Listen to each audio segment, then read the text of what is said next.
નમસ્કાર, હું છું ગોપી ઘાંગર અને આપ જોઈ રહ્યા છો નિર્ભય ન્યૂઝ. આપણી સાથે અત્યારે હિરલબા જાડેજા જોડાયા છે.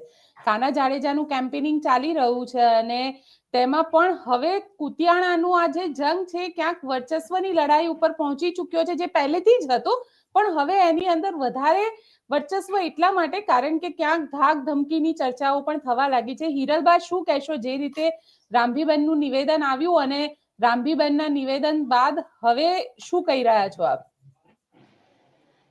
બેન, જેટલી પણ કુતિયાણાની અંદરમાં મેં કેમ્પેનિંગ કર્યું, લોકોને મળી, ક્યાંય પણ મેં મારી સ્પીચ પણ આપી, આ એક પણ સ્પીચમાં કોઈ પણ જાતની ધાક ધમકી મેં ક્યારેય નથી આપી. કારણ કે લોકોને વિકાસની વાતો કરી છે. મેં પહેલેથી જ આપને કહ્યું છે કે દાદાગીરી ને લુખાગીરી એ આ પૂર્વ પ્રમુખનો તો બિઝનેસ છે, મુખ્ય બિઝનેસ છે. અને આજે આપ વિચાર કરો કે ભાજપ જેટલો મજબૂત પક્ષ, જે પક્ષ પરિવારવાદને માનતો જ નથી, એની એ લોકો 5-5 ટિકિટ લઈ આવ્યા. આ પેલી દાદાગીરી. એના પર કરતા પણ પેલી, જો એના પેલાની દાદાગીરી ગણીએ તો એક જ વ્યક્તિ પ્રમુખ બને, એની બીજી દાદાગીરી. ગુજરાતના સીએમ છે ને, એ પણ પક્ષ બદલાવી નાખે છે, આપ સૌ જાણો છો. આજે તો આ ઇલેક્શનની છેલ્લી કક્ષા આ લોકો વટાવી ગયા છે. આજે રામભીબેને ખુલ્લેઆમ ધમકી આપી કે અમે કોટડા ગેંગ છીએ. અમે પોરબંદર તો શું, ગુજરાત તો શું, અમે મુંબઈ પણ એમને રહેવા નહીં દઈએ. ત્યારે મારે કેવું પડ્યું છે કે બેન, એટલા તો ઢીલા પોચા અમે પણ નથી. અમે તો કાયદેસર ચૂંટણી લડી રહ્યા છીએ. તમે જે વિકાસ નથી કર્યો એ વિકાસની અમારે વિકાસ કરવો છે, એની અમે વાતો કરી રહ્યા છીએ. અને આજે અમને ધમકીઓ મળી રહી છે ખુલ્લેઆમ. હવે મારે તો સમાજને, કુતિયાણાની જનતાને પ્રશ્ન પૂછવાનો છે કે લુખાગીરી અને દાદાગીરી કોની છે? આ પૂર્વ પ્રમુખશ્રીના પરિવારની કે પછી કાંધલ જાડેજા પરિવારની? પણ હિરલબા, આની અંદર તમને એવું નથી લાગતું, કારણ કે જે રીતના આરોપ લગાવે એમને એવું કહી દીધું કે કોઈ પક્ષ જ નથી આ, અને એ પક્ષ વગરની લડાઈ લડી રહ્યા છે? બેન, અમે તો પક્ષમાંથી ઉભા છીએ, અમે પક્ષની જ લડાઈ લડી રહ્યા છીએ. હા, એ લોકો જો એમ કે છે કે અમારે પક્ષની લડાઈ નથી, એ જાડેજા ફેમિલી છે ને અમે ઓડેદરા ફેમિલી છે, તો હવે આપણે એમની વાતને સાચી માનીએ, બીજું તો શું. પણ કારણ કે તમે પક્ષની વાત કરી રહ્યા છો, ફરીથી પોરબંદરની અંદર એ વર્ચસ્વની લડાઈ, એ જ આખો માહોલ ફરીથી જોવા મળી રહ્યો છે જે 1995માં જોવા મળી રહ્યો હતો. ક્યાંક ને ક્યાંક એકબીજાના ઉપર વર્ચસ્વ જમાવવાની વાત છે. અત્યારે તો બેન, એ લોકોએ સામા પક્ષે આજે નિવેદન જે આપ્યું, અને આપ યુટ્યુબ ઉપર બધી જ જગ્યાએ લાઈવ છે, આપ જોઈ શકો છો કે તેઓએ ખુલ્લેઆમ એમ કહ્યું છે કે અમે તો કોટડા ગેંગ છીએ. હવે ગેંગોની અસ્તિત્વ તો વર્ષો પહેલા પતી ગયું, પણ હજી એમની ગેંગ છે એ લોકોએ પોતે જ પુરવાર કર્યું છે. એટલે મારે એના વિશે કાંઈ બોલવાની જરૂરત જ નથી, કારણ કે એ લોકોએ ખુલ્લેઆમ ધમકી આપી છે, ખુલ્લેઆમ એવું કીધું છે કે અમે તમને અહીંયા નહીં રહેવા દઈએ. અચ્છા, પણ નહીં રહેવા દે એટલે કારણ કે અત્યારે તો લોકશાહી છે અને લોકશાહીમાં પોલીસ પણ હશે. તમે લોકોએ આને લઈને પોલીસમાં આગળ કોઈ કમ્પ્લેન કે કંઈ કર્યું? બેન, હું તો અત્યારે ઇલેક્શનના કેમ્પેનિંગમાં છું, બરાબર છે. પોલીસને અમારે કમ્પ્લેન કરવાની જ હોય અને કમ્પ્લેન થશે જ. અને કઈ રીતે? કારણ કે હવે તમારા લોકોની રણનીતિ પણ તમે બદલશો, કારણ કે ગઈકાલે રાત્રે કાંધલભાઈ પણ પોતે એક મંચ ઉપરથી બોલ્યા હતા અને એમને પણ ક્યાંક ગર્ભિત ધમકી તો એમને પણ આપી દીધી હતી. બેન, જો એવી ધમકી તો એમણે પણ નથી આપી. એકચ્યુઅલી વાત એ છે કે આ જે ભ્રષ્ટાચાર ચાલતો હતો, એના માટે થઈને અમે લોકોએ કુતિયાણા નગરપાલિકા પાસે જેટલી ગ્રાન્ટો મળી છે, જેટલા સબ્જેક્ટ ઉપર, જેમ કે ગટર માટે, રોડ માટે, નળ પાણી માટે, વીજળી માટે, બરાબર છે, લોકોના જે કોઈ પણ આવાસ યોજનાઓ, આ જેટલી બધી વસ્તુઓને ઉપર ગ્રાન્ટ મળે છે, એવા 22 પ્રકારની ગ્રાન્ટો જે અહીંયા આવી હતી, જેનો હિસાબ આ લોકો નથી દેતા, એના અંગે અમે લોકોએ એ લોકોને અમે જવાબ માંગ્યો હતો, જે એ લોકો અમને ના આપી શક્યા. અમે આરટીઆઈ કરી હતી, જે ન એનો જવાબ આવ્યો. એટલે અમે અમારા પુરાવાના આધારિત અમે લોકોએ હાઈકોર્ટમાં કાંધલ જાડેજાએ રીટ પિટિશન ફાઇલ કરી હતી, જેનું જજમેન્ટ આવ્યું. જજમેન્ટ અત્યારે એ આવ્યું છે કે રાજકોટના કમિશનર આ કુતિયા નગરપાલિકાના વહીવટની તપાસ કરશે અને 3 મહિનાની અંદરમાં એ તપાસ પૂર્ણ કરી અને હાઈકોર્ટને રિપોર્ટ કરશે. ત્યારબાદ હાઈકોર્ટ શું નિર્ણય લે છે એ તો આપણા હાથમાં નથી. હાઈકોર્ટ જે કઈ નિર્ણય લે એ સર્વને માન્ય હોય, મને પણ માન્ય હોય, દરેકને માન્ય હોય. હવે જે ભ્રષ્ટાચાર કર્યો છે એ તો હવે રીટ પિટિશન ફાઇલ કર્યા પછી સરકારે પણ ક્યાંક એની નોંધ લીધી છે ને, કારણ કે જો અમારી વાતમાં કઈક તથ્ય હશે તો જ સરકારે નોંધ લીધી ને. નામદાર હાઈકોર્ટે ક્યારે નોંધ લીધી હોય? તો એ જે નોંધ લીધી છે એની આજે ચુકાદો આવી ચૂક્યો છે અને એ ચુકાદા પછીથી હવેથી કમિશનરની ક્યારે નિમણૂક થાય છે અને ક્યારે 3 મહિનામાં શું રિપોર્ટ અપાય છે એ આવતો સમય આપણને દેખાડશે. કારણ કે રામબીબેને તો એવું બી કીધું કે અમે તો પોરબંદર છોડાવી દઈશું. ભાઈ હવે એ લોકોની તાકાત છે, અમારી તો એટલી તાકાત નથી એવું લાગે છે અમને. એટલે તમને એવું લાગી રહ્યું છે કે ફરીથી એક ગેંગ વોર તરફ ફરી જઈ રહ્યા છે આખું પોરબંદર ફરી એ? કારણ કે આમાં છેલ્લે તો જનતાનો મરો થઈ જશે. જો બેન, અમે તો આજે પણ વિકાસની વાતો કરીએ છીએ. અમારે ગેંગ વોરમાં ક્યાંય જવાની વાત આવતી જ નથી. બરાબર છે. ગેંગ વોર હજી એ લોકોએ ચાલુ રાખી છે. એ એમના જ શબ્દોમાંથી બધું જ એ લોકો જ બોલે છે. અમારે કાંઈ જ બોલવા જેવું નથી રહ્યું. હવે અમારી પાસે તો અમારે તો એક જ વાત છે કે અમને એક તક મળશે તો જે પરિવર્તન આવે એ પરિવર્તન પછીથી અમે અમારું કામ કરીને દેખાડીએ. કારણ કે અમે કામ કરવા નીકળ્યા છીએ, અમે લોકોની સેવા કરવા નીકળ્યા છીએ. અમારે ગુંડાગીરી કરવાની વાત જ નથી આવતી, કારણ કે ગુંડાગીરી એક પણ ઇલેક્શનમાં નથી થઈ. સંતોકબેન જાડેજા ઇલેક્શન લડતા હતા કે ભૂરા મુંજા ઇલેક્શન લડતા હતા કે કાંધલ જાડેજાની 3 ટર્મથી કાંધલ જાડેજા ઇલેક્શન લડે છે. એમાં કાયદેસર હંમેશા ચૂંટણીઓ થઈ છે. અહીંયા કોઈ પણ જાતની લોહિયા ચૂંટણીઓ નથી કરવામાં આવી. કોઈ પણ જાતની ધમકીઓ અમારા તરફથી કોઈ એક આમ પ્રજાને પણ નથી મળી. એ અમારી પાસે સાબિતી છે. પણ આજે એ લોકોએ અમને ખુલ્લેઆમ પડકાર આપ્યો છે કે ખુલ્લેઆમ એ લોકોએ કીધું છે કે અમે તમને પોરબંદરમાં નહીં રહેવા દઈએ. પણ મને એટલી ખબર છે કે એ લોકોની એવી કોઈ ઓકાત નથી કે જે લોકો અમને આટલો કાયદો અને વ્યવસ્થા હોય અને અમને પોરબંદર મુકાવી શકે.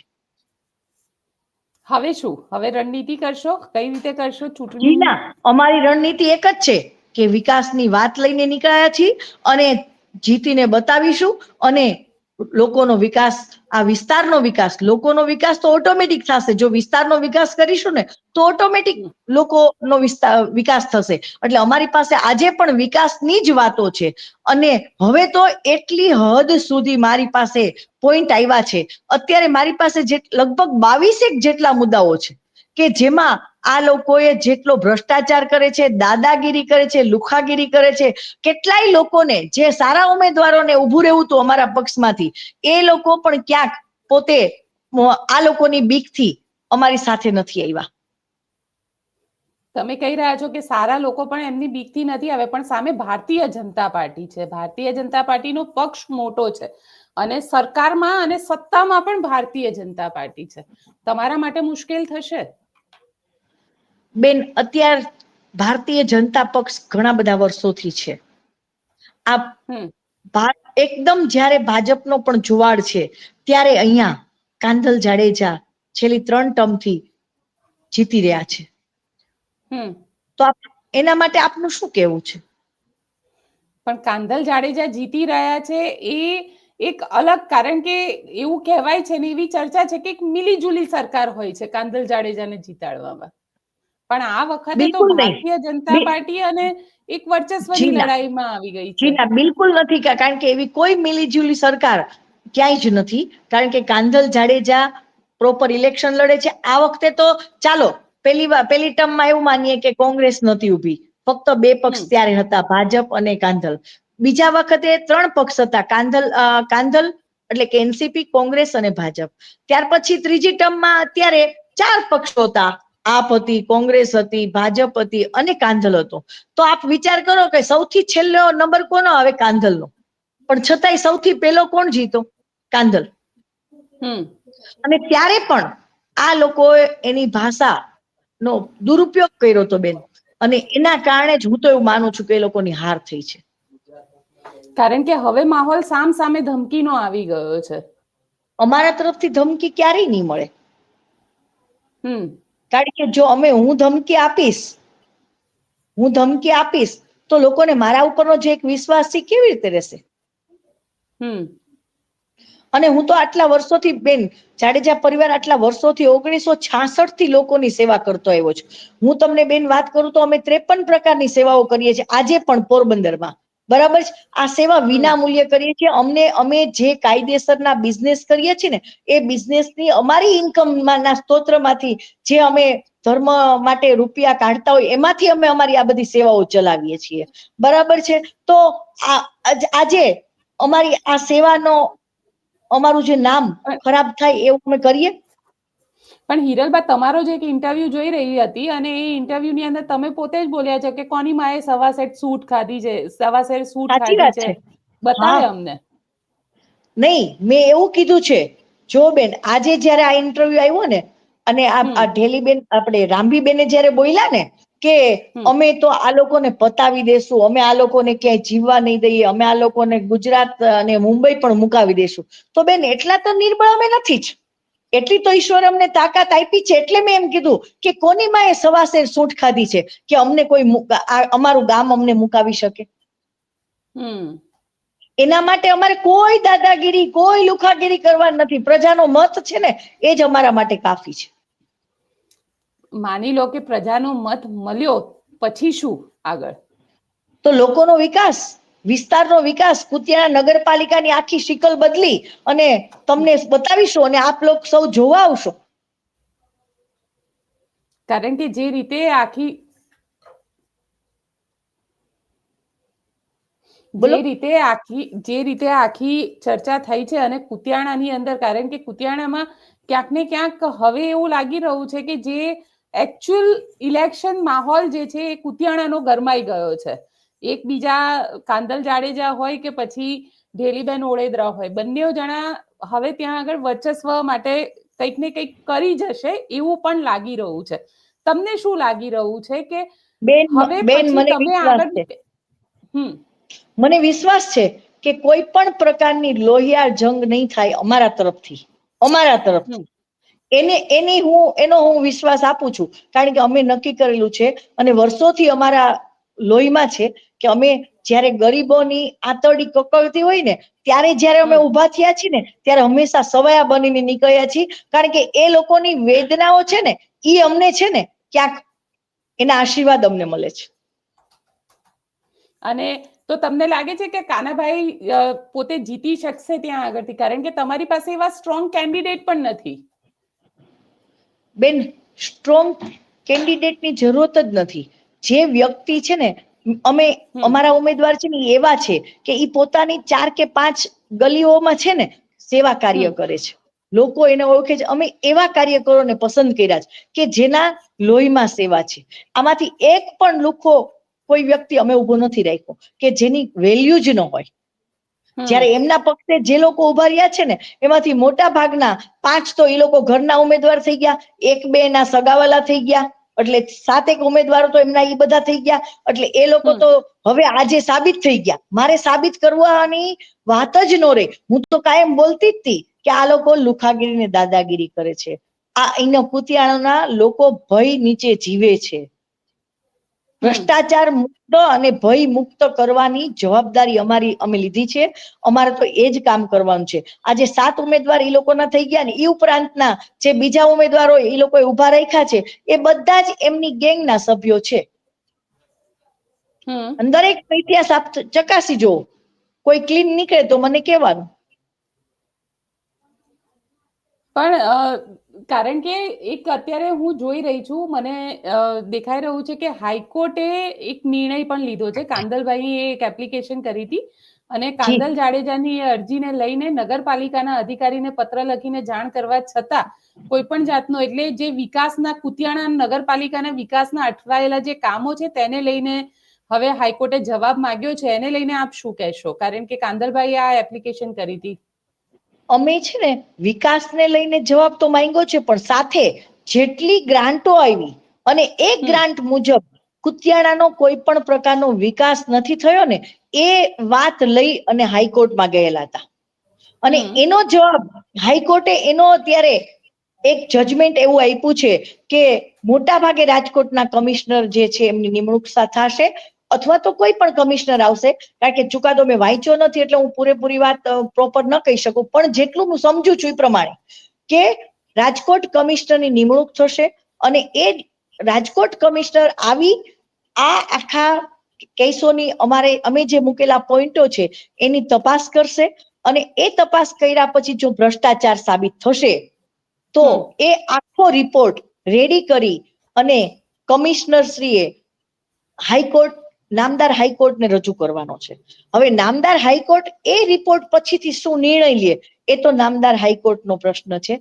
અમે તો અમારું કાર્ય કર્યું છે, પણ હિરલબા, લોકોને કારણ કે ન્યાય અપાવવાનું કાર્ય કર્યું છે. ધેલીબેન ભારતીય જનતા પાર્ટીમાંથી, અર્જુન મોઢવાડિયા, મનસુખ માંડવિયા, આ બધા જ લોકો એમના કેમ્પેનિંગ માટે ત્યાં પહોંચી રહ્યા છે, જનસભાઓને સંબોધિત કરી રહ્યા છે. તમને લાગે છે ત્યાં આગળ તમે લોકલ લેવલ ઉપર છો, ના એવા કોઈ મોટા લીડર આવે છે, ના કોઈ પેલું થઈ રહ્યું છે, તો જનતામાં કઈ રીતે એક મેસેજ જશે? બેન, જનતા છે ને, જનતા જનાર્દન છે. જનતા બધું જ સમજી ચૂકી છે અને જનતા પોતે ક્યાંક ને ક્યાંક ઈચ્છે છે પરિવર્તન. અને મને ચોક્કસ વિશ્વાસ છે કે એ પરિવર્તન 18મી તારીખે 100% આવશે. પણ મોટા નેતા પણ નથી આવતા, અને એવું કોઈ ભારતીય જનતા પાર્ટી પાસે તો આખું તંત્ર છે. બેન, આખું તંત્ર હોવા છતાં દરેક ઇલેક્શનમાં, ચાલો આ ઇલેક્શન તો એક નગરપાલિકાનું, હું તો એટલું જ કહું છું કે ભારતીય જનતા પક્ષને એક અમારી જેવા નાનકડા ઉમેદવાર માટે, તમે કહો છો ને કે અમારી પાસે કોઈ જ એવા સબળ નેતાઓ નથી, બરાબર છે, દરેક વ્યક્તિ જાણે છે કે સબળ નેતા નથી. પણ એક વાત કહું, લોકોને અમારા ઉપર વિશ્વાસ તો જરૂર છે. અને આ વખતે તો છે ને લોક લાગણીને માન આપીને અમે ઉભા છીએ. લોકોએ અમારી પાસે આવીને કહ્યું છે કે હવે અમને આના ત્રાસમાંથી મુક્ત કરો. એટલે લોકો પોતાના આપમેળે આ પ્રજા છે ને એ ચુકાદો આપશે. બિલકુલ અને હિરલબા, પ્રજા જોઈએ આ કે લોકોને જાકારો આપશે. તમે કહી રહ્યા છો રહી વાત પ્રજા જી રહી વાત મોટા નેતાઓની, તો બેન આટલા ઇલેક્શનોમાં મોટા નેતાઓ દરેક ઇલેક્શનમાં આવ્યા છે, પણ અમે શું કામ જીતીએ છીએ? કારણ કે અમે કામ કર્યું છે, લોકોની પાસે જઈને અમે બોલવા જેવા છીએ. આજ આપ સામેના લોકોની પાસે પૂછો, વિકાસની એક પણ વાત નથી કરી શકતા એ લોકો. શું કામ નથી કરી શકતા? કારણ કે વિકાસ નથી કર્યો, વિકાસ ખુદનો કર્યો છે, એ વાત સાબિતી છે. હવે અત્યારે જેમ ગયા વખતના આપ ઇલેક્શનમાં પણ બેન હિરલબા, ખોટા હિરલબા, જેને આપ પણ વિકાસ કહી રહ્યા છો, આપ જેને વિકાસ કહી રહ્યા છો, એ ડર તો નથી ને લોકોને? અમારા માટે લોકો ડર નથી, બિલકુલ નથી. કાલે જ મારા એક વ્યક્તિએ, મારો એક સંબંધી હતો, એ છોકરો બારગામ રહે છે, અને કાલે આવ્યો હશે કુતિયાણા, અને એને અમારી સભાઓ જોઈ. અને એ સભા પછી એને મને કીધું કે બા, પહેલી વખત એવું પરિવર્તન છે કે લોકો સભામાં આપને કહે છે કે અહીંયા અમારે આ તકલીફ છે, પણ જો ભાઈ આટલા વખતથી તકલીફ સહન કરી છે, બેન આટલા વખતથી તકલીફ સહન કરી છે. આ પહેલી વખત આટલા વર્ષો પછી અમે કુતિયાણામાં જોઈ રહ્યા છીએ. હવે તમે વિચાર કરો કે પબ્લિક જયારે અમને સામેથી કે છે, તો અમારો જો ડર હોય તો લોકો કે અમને, લોકો પોતાની વાત કે પોતાનો પ્રશ્ન રજૂ કરે. અમને કાલે જ એક વિસ્તારમાં ગયા ત્યારે બહેનોએ રજૂઆત કરી કે ભાઈ, અહીંયા ક્યાંય સુલભ શૌચાલય નથી. અહીંયા કોઈ વ્યક્તિનું જયારે મૃત્યુ થાય તો ત્યારે અમારે બહેનોને, ભાઈઓને નાહવા માટેની એક જે વ્યવસ્થા હોય, કારણ કે સ્મશાને જઈને પાછા આવતા હોય ત્યારે એક નાહવાની વ્યવસ્થા જોઈતી હોય, એ વ્યવસ્થા પણ નથી. હવે તમે વિચાર કરો, જો અમારો ડર હોય લોકોને, તો આ લોકો કહી શકે અમને? ચલો, ન આશા કહી શકે. રાખીએ કે લોકોનો આ ડર જે છે, એ ડર માંથી લોકો બહાર આવે, જે રીતે એક સ્વચ્છ લોકશાહી માટે અને સ્વસ્થ લોકશાહી માટે બે તરફથી મતદાન થવું જોઈએ, અને ડર વગરનું મતદાન થવું જોઈએ, એવું મતદાન થાય કુતિયાણાની અંદર. બેન, અત્યારે ભાજપે એના ભ્રષ્ટાચારની તો માઝા મુકાઈ ગઈ છે. આ લોકો જે બોલે છે ને બેન, એ તદ્દન ખોટું બોલે છે. આપણે મને લાગે છે પેલા મળ્યા હતા. મારે ખાલી એક બે વાત બીજી પણ કેવી છે આપને. સમય છે ને તો હું આગળ વાત કરું. હવે આ હમણાં જ જયારે આ લોકો એક સભા કરી, જેમાં આપે કીધું એમ દરેક મોટા નેતા આવ્યા હતા. એમાં પૂર્વ મંત્રીશ્રી એટલે પોરબંદર વિસ્તારના બાબુભાઈ બોખીરિયા પણ આવ્યા હતા. મને આ બધાની એક બે વાતો બહુ મળતી આવે. એમણે વાત કરી કે હિરલબા ક્યાં મોઢે એમ કે છે કે ભ્રષ્ટાચાર કર્યો છે. ભ્રષ્ટાચાર તો ભાજપ સરકારમાં છે જ નહીં. હવે એ ભાઈ ખુદ પૂર્વ મંત્રી શ્રી જેઓની પાસે કેબિનેટ મંત્રી જેઓની પાસે 7 ડિપાર્ટમેન્ટ હતા, અને એ 7 ડિપાર્ટમેન્ટમાં ખાલી જો એ લોકોએ વ્યવસ્થિત કામ કર્યું તો પોરબંદર જિલ્લામાં આખામાં સુખાકારી હોત. બરાબર, પણ એ પણ પોતે કામ તો નથી કર્યા.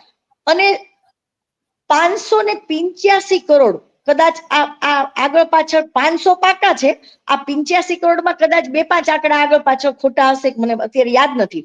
પણ 585 કરોડની રોયલ્ટી ચોરી કરી હતી, અને બહુ જ મોટું કૌભાંડ કર્યું હતું. અને આ લોકો બધા જ કૌભાંડમાં જેલમાં ગયેલા છે. અને આજે એ વ્યક્તિઓ જયારે એમ કહે કે અમે અહીંયા ભ્રષ્ટાચાર નથી કરતા, આનાથી બીજી કઈ કમનસીબી આ પ્રજા માટેની હોઈ શકે કયો? તો અમારા જાડેજા પરિવારની એક છાપ તો ચોક્કસ છે કે કોઈ દિવસ ક્યાંય ભ્રષ્ટાચાર નથી કર્યો, કોઈ દિવસ 2 નંબરનો ધંધો નથી કર્યો, કોઈ દિવસ કોઈ ગરીબની બદદુઆ નથી લીધી, અને જ્યારે પણ સેવા કરવાનો મોકો આવ્યો ને ત્યારે સેવા કરી છે. બરાબર છે. સાંસદ એમ કે છે કે અમે આમ કરીશું તેમ કરીશું, પણ અમારા સાંસદ જે બોલ્યા છે ને, જ્યારે આજે આજથી વર્ષ દિવસ પહેલા જયારે ઇલેક્શન આવ્યું અને ભાવનગરની સીટ મૂકીને જયારે અહીંયા પોરબંદર લડવા આવ્યા, ત્યારે એ સાંસદે આપેલા વચનો છે ને એ પણ એમણે હજી પૂરા નથી પાડ્યા. એમાં એક વચન એવું જ છે કે ફક્ત પોરબંદરની ફ્લાઇટ આજે છેલ્લા 3-4 વર્ષથી એક પોરબંદર મુંબઈ અને પોરબંદર અમદાવાદની ફ્લાઇટ ચાલતી હતી. એ 2 ફ્લાઇટો બંધ છે, જેના કારણે લોકોને બાય રોડ જવું પડે છે ને રસ્તાઓ પર 8-10 કલાકનો સમય વ્યતીત થાય છે. તો ફ્લાઇટ ત્યાં ચાલવી બહુ જ જરૂરી છે. બીજું, પોરબંદર વિસ્તારમાં વધારે પડતા NRI લોકોના ઘર છે, જે લોકો મોટા ભાગે લંડન ને ત્યાં સ્થાયી થયેલા છે. તો આ બધા માટે ડાયરેક્ટ ફ્લાઇટ બહુ જરૂરી છે મુંબઈ પોરબંદરની. તો ઈ પણ આ લોકોએ વચન આપ્યું હતું કે અમે 2 જ મહિનામાં ચાલુ કરાવશું. આજે ઇલેક્શન જીત્યા પછીના 12 મહિના કે કદાચ એનાથી વધારે સમય થઈ ગયો છે, હજી ફ્લાઇટ નથી ચાલુ થઈ. આજે જેતપુરના ગંદા પાણી એટલે કે કેમિકલ્સના જે પાણી છે, જેતપુરનો જે સાડી ઉદ્યોગ છે એનું કેમિકલ્સ યુક્ત પાણીનો આખું છેક પોરબંદરના દરિયા કિનારામાં એને દરિયામાં ઠલવવું છે, જેનાથી જે જીવો છે એ તો મૃતપાય થાય જ, પણ ક્યાંક ને ક્યાંક જો દરિયામાં કોઈ નાવા ગયું તો એની પણ ક્યાંક ને ક્યાંક એ કેમિકલ્સની આડઅસર પણ પોરબંદરના શહેરના કે આસપાસના વિસ્તારને નુકસાન થાય.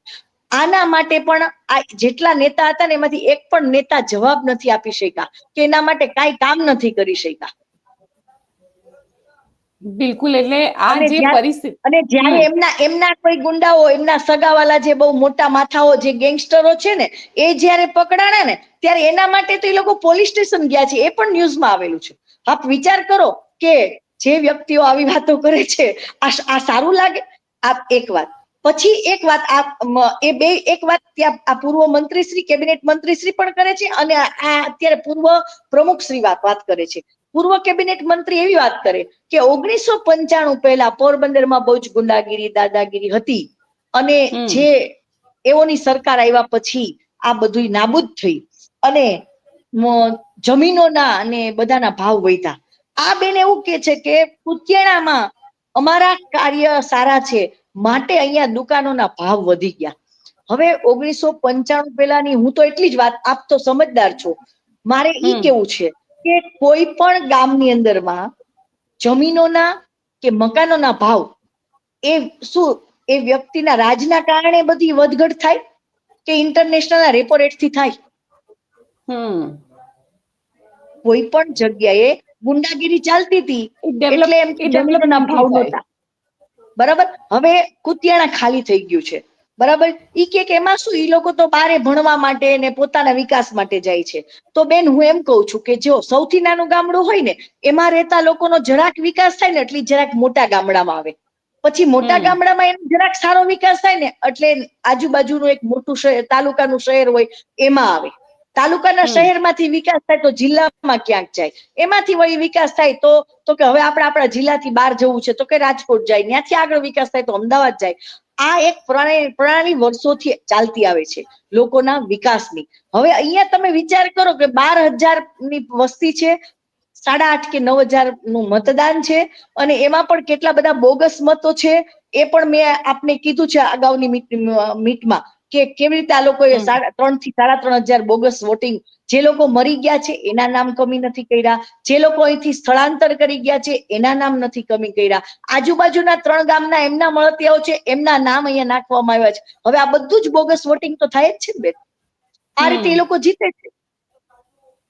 ચલો હમણાં જ જોઈએ આ વખતે ક્યાંક ચૂંટણીમાં તો તમે ઇલેક્શન કમિશનને કેમ આ બોગસ નામ કમી કરવા માટે નથી કીધું? એ પત્ર અમે લખ્યો છે ને, કાંધલભાઈ જાડેજા એ પત્ર લખ્યો છે. એ પત્ર લઈને આજે આ બેન ફરે છે કે કાંધલ જાડેજા તો ગ્રામ પંચાયત કરાવવા માંગે છે. પણ સાચી વાત છે, આ 3,500 વોટ નીકળી જાય, જે બોગસ વોટ છે એ બધા જ નીકળી જાય, પછી પબ્લિકની વસ્તી આ કેટલી રહે છે, તો પછી આ ગ્રામ પંચાયત થાય કે નગરપાલિકા થાય? હવે એ પત્ર અમે લખ્યો છે તો એ લોકોને ઉઠા ભણાવી રહ્યા છે કે જો આપણા ગામની નગરપાલિકામાંથી આ લોકો અત્યારે ગ્રામ પંચાયત તરફ જઈ રહ્યા છે. અમે જઈ નથી રહ્યા, અમે તો સાચી વાતની રજૂઆત કરી છે. ચલો તો એનો હવે મને નિર્ણય છેલ્લે એ સરકારે કહી લેવાનો. દો કે હિરલબા, છેલ્લે એ કહી દો કે આ વખતે લોકો તમને મત આપશે તો ભય મુક્ત કુતિયાણા માટે મત આપશે પોરબંદર અને કે પછી ખરેખર એ લોકોને ડેવલપમેન્ટ જોઈએ છે, વિકાસ માટેની એક આશા સાથે તમને મત આપે? બંને માટે મત આપશે, કારણ કે ભય મુક્ત તો એ લોકોને થવું જ છે. એ લોકોના અવાજો જે દબાયેલા છે એ હવે બોલતા થઈ ગયા છે. અમારા કારણે અમે લોકો જયારે આવ્યા છીએ ત્યારે લોકો ખુલ્લેઆમ અમને આવીને કહે છે કે બેન અમને અહીંયા આ તકલીફ છે, અહીંયા આ તકલીફ છે, અમને આ લોકો આવી રીતે દબાવે છે.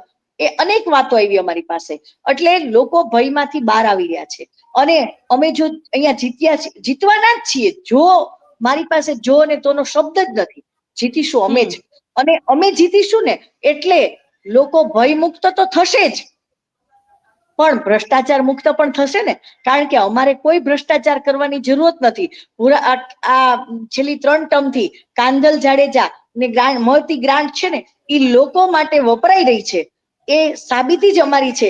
આજ સુધીમાં અમને કોઈ એવું વ્યક્તિ કહી નથી શક્યું કે કોઈ માહિતી માંગે ને તો અમારી પાસે પૂરેપૂરા અમારા રિપોર્ટ છે કે કાંધલ જાડેજાએ કયા ગામમાં કેટલી ગ્રાન્ટ વાપરી છે.